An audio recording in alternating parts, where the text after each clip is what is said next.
craft beer is what we're here talking about today.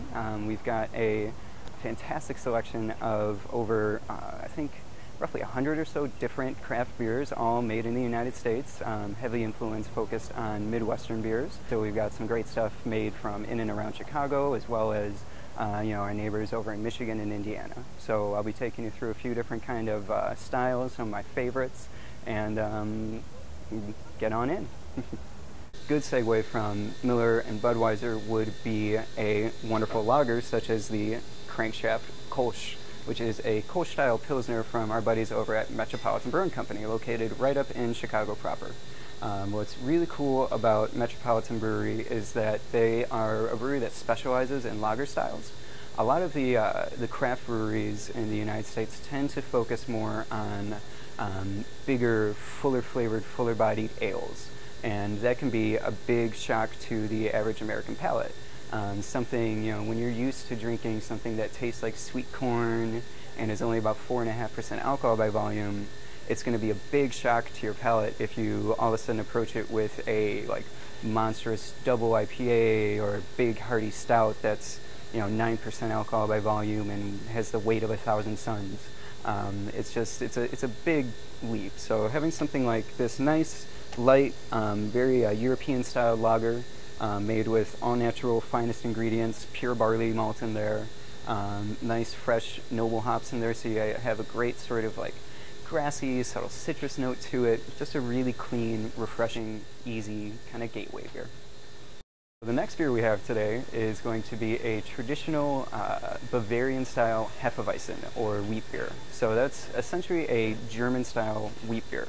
Now, German wheat beers are very different from Belgian-style wheat beers.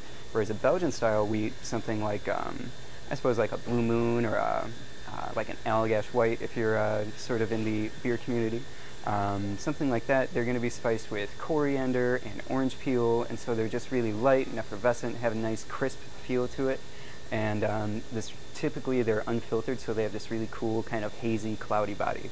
The German ones, same kind of deal. Wheat is the predominant grain used in the mash bill there.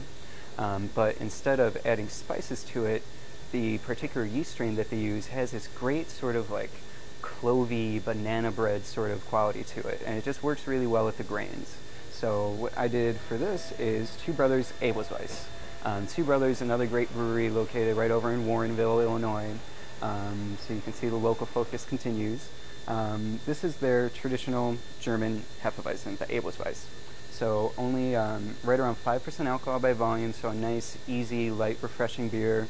Has that classic, it's like drinking banana bread, except it's light. It's not heavy, it's not hearty. Has this great, wonderful sort of honeyed vanilla and clove and just banana fruit quality to it.